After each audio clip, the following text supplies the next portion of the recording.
আসসালামু আলাইকুম। আচ্ছা, আপনি কি অন্ধকার ভয় পান? কারণ আজ আমি এক্সপ্লেন করব এক ভয়ানক অন্ধকারের শয়তানি জীবের গল্প।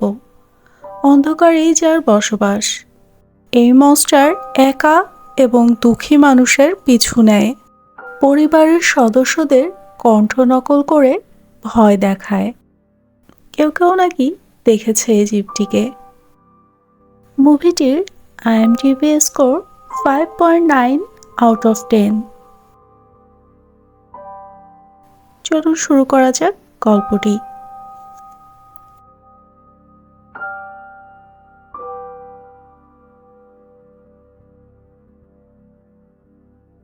মুভিটির শুরুতে আমাদেরকে দেখানো হয় একটি ছোট্ট বাচ্চার রুম, যে রুমের দরজা খুলে কেউ ভেতরে আসে।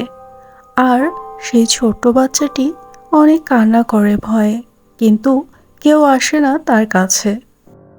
তারপর হঠাৎ বাচ্চাটির কান্না বন্ধ হয়ে যায়।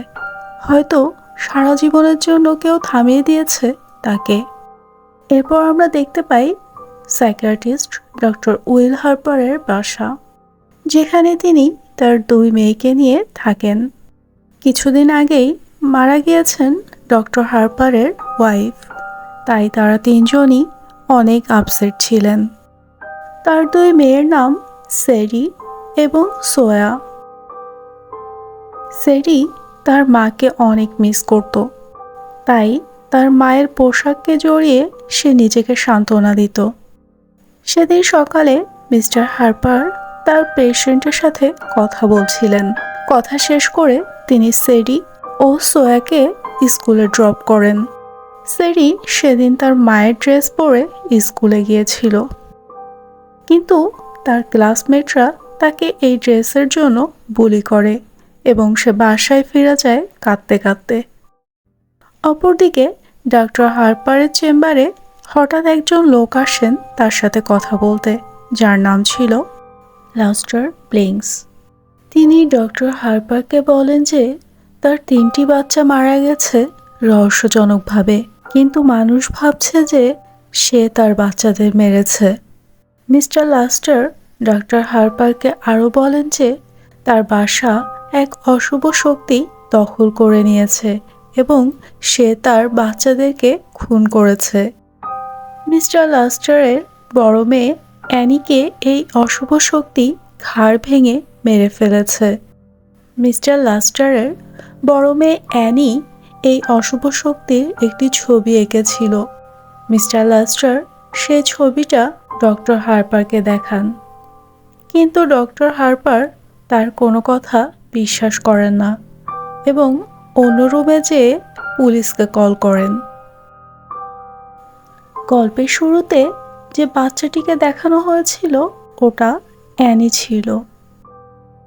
এর ভেতর মিস্টার লাস্টার ডক্টর হার্পারের বাসার ভেতরে ঢোকেন কিছু একটা দেখতে। ডক্টর হার্পারের বাসায় বেশিরভাগ লাইটস অফ থাকতো। তখন সেরি ওয়াশিং মেশিনে কাপড় ওয়াশ করতে দিচ্ছিল। সে একটি শব্দ শুনতে পায় তার মায়ের পেন্টিং রুম থেকে, এবং তার মায়ের পেন্টিং রুম থেকে রং গড়িয়ে বাইরে আসতে দেখে। সে পেন্টিং রুমে যেয়ে দেখে সেখানে সব কিছু এলোমেলো হয়ে আছে, এমনকি তার মায়ের আঁকা ফ্যামিলি পিকচারটাও নষ্ট হয়ে গেছে। তখন সেরি পাশের ক্লোজেট রুম থেকে মারামারি হওয়ার মতো শব্দ পায়। সেরি এবং ডক্টর হার্পার ওই ক্লোজেট রুমের দরজার পেছনে মিস্টার লাস্টারকে পান গলায় ফাঁস লাগা অবস্থায়। ডক্টর হার্পারের বাসায় পুলিশ আসে ইনভেস্টিগেট করতে। সেই সময়ে সোয়ার বাসায় ফেরে স্কুল থেকে। সেরি ও সোয়ার তাদের বাসায় মিস্টার লাস্টারের এমন অদ্ভুত মৃত্যুতে বেশ ভয় পেয়ে যায়। সেদিন রাতে ডক্টর হার্পার সোয়ারের রুমে তাকে ঘুম পাড়াতে নিয়ে যান। সোয়ার অন্ধকার ভয় পেত, তাই সে তার বাবাকে বেডের নিচে এবং ক্লোজেট চেক করতে বলে। তার বাবা চেক করেন এবং সোয়ার ঘুমিয়ে পড়ে। কিন্তু মধ্যরাতে সোয়ারের রুমের দরজা প্রচণ্ড জোরে খুলে যায় এবং কিছু একটা খুব দ্রুত সোয়ারের পেটের নিচে ঢুকে যায়। সোয়ার জেগে যায় শব্দে। ছোট্ট সোয়ার তার চাঁদের মতো দেখতে লাইটটি বেডের নিচে গড়িয়ে দেয় চেক করতে এবং সে বেডের নিচে একটি ভয়ানক ফেস দেখতে পায়। সে ভয়ে বেড থেকে পড়ে যায় এবং তার বড় বোন সেডির কাছে যায়। সেডি দেখতে পায় সোয়ারের একটি দাঁত নড়ে গেছে, তাই সে ওটা উঠিয়ে ফেলতে একটা সুতা দিয়ে সোয়ারের দাঁতটি বাঁধে আর সুতার অপর প্রান্ত বাঁধে দরজার লকে। এর ভেতর হঠাৎ দরজাটি অনেক জোরে লেগে যায় একা একা এবং সোয়ারের দাঁতটি খুলে আসে।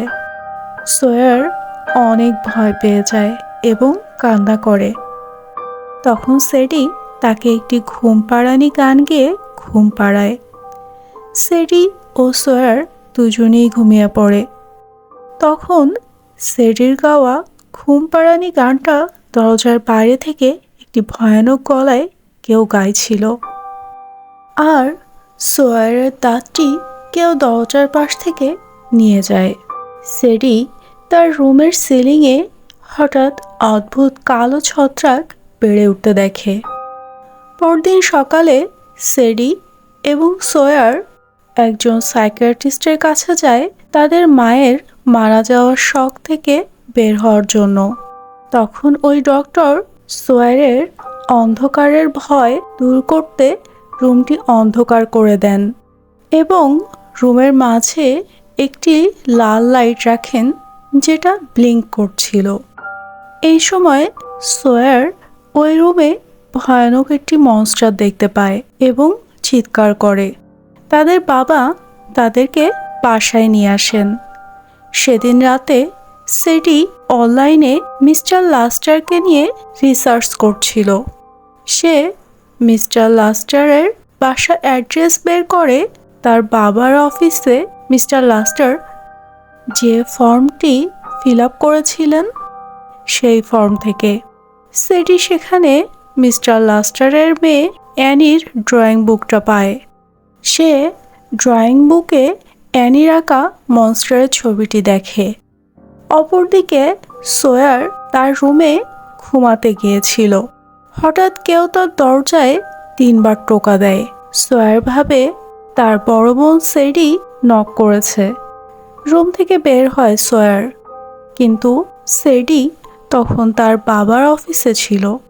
ঠিক তখনই অন্ধকারের ভেতর থেকে কেউ সেডির ভয়েসে সেই ঘুম পাড়ানি গানটা গায়। সোয়ার তার চাঁদের মতো লাইটটি গড়িয়ে দিলে অন্ধকারে থাকা কেউ সে লাইটটি ভেঙে দেয়। সোয়ার ভয়ে চিৎকার করে। সে তার বাবার অফিসে যেয়ে সেডির সাথে ঝগড়া করে তাকে ভয় দেখানোর জন্য। সেডি বলে সে সোয়ারকে ভয় দেখায়নি। ঠিক তখনই সোয়ার অ্যানির ড্রয়িংটা দেখে এবং সেডিকে বলে যে এই মনস্টারটি সে দেখেছে তার রুমে। তাই পরদিন সকালে সেডি মিস্টার লাস্টারের বাসায় যায় তার ফ্রেন্ডের সাথে। মিস্টার লাস্টারের বাড়িটি হন্টেড হাউসের মতো লাগছিল। বাসার সব কিছু এলোমেলো ছিল এবং সম্পূর্ণ বাড়িটির সিলিং অদ্ভুত কালো ছত্রাকে ঢাকা ছিল। সেডি বাসাটির সব রুমে যাচ্ছিল কেউ আছে কিনা চেক করতে। সে হঠাৎ একজন মহিলাকে দেখতে পায় যার হাতে বন্দুক ছিল। সেই মহিলা সেডির এই বাসায় আসার কারণ জানতে চায়। সেডি তাকে জানায় যে সে সেই সাইকিয়াট্রিস্টের মেয়ে যার বাসায় মিস্টার লাস্টার অদ্ভুতভাবে মারা গেছেন। এই মহিলা ছিলেন মিস্টার লাস্টারের ওয়াইফ।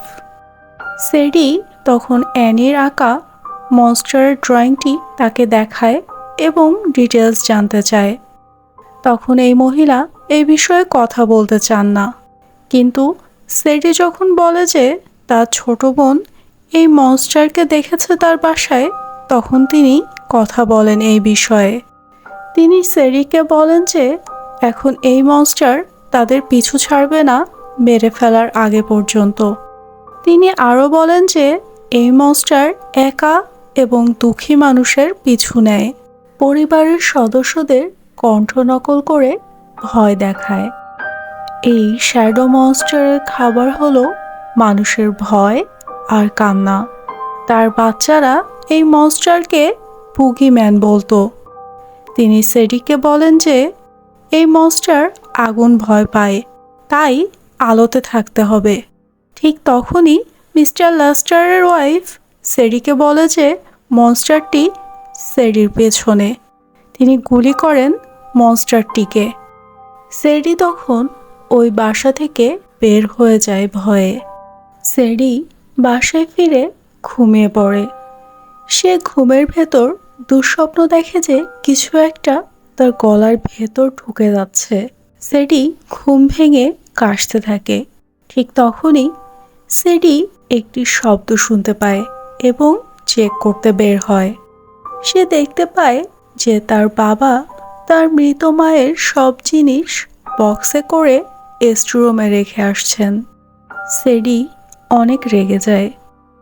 সে স্টোররুমে যেয়ে তার মায়ের জিনিসপত্রগুলো দেখছিল। তখন সে একটি বক্সে তার মায়ের একটি ভিডিও ক্যাম এবং একটি লাইটার পায়, যা সে নিজের কাছে রেখে দেয়।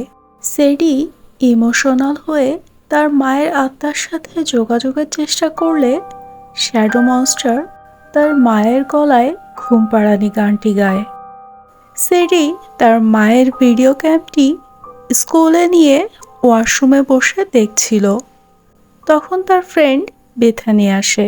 সে সেডির মন ভালো করতে তাদের বাসায় পার্টি করবে বলে ঠিক করে। সেদিন সন্ধ্যায় বেথানি এবং আরও 3 জন ফ্রেন্ড আসে সেডির বাসায়। সেডি তাদেরকে তার মায়ের স্ন্যাপ বক্সটি দেখায়। তার ফ্রেন্ডরা ট্রাই করে এবং সাথে সেডিও স্মোক করতে ট্রাই করে, কিন্তু সেডি প্রচণ্ড কাশতে থাকে। সে ওয়াশরুমে যায় এবং তার গলা থেকে সোয়ারের সেই সুতা দিয়ে বাঁধা দাঁতটি বের হয়ে আসে, যে দাঁতটি উঠানোর পর কেউ সেটা দরজার পাশ থেকে নিয়ে গিয়েছিল। সেডি অবাক হয়ে যায়।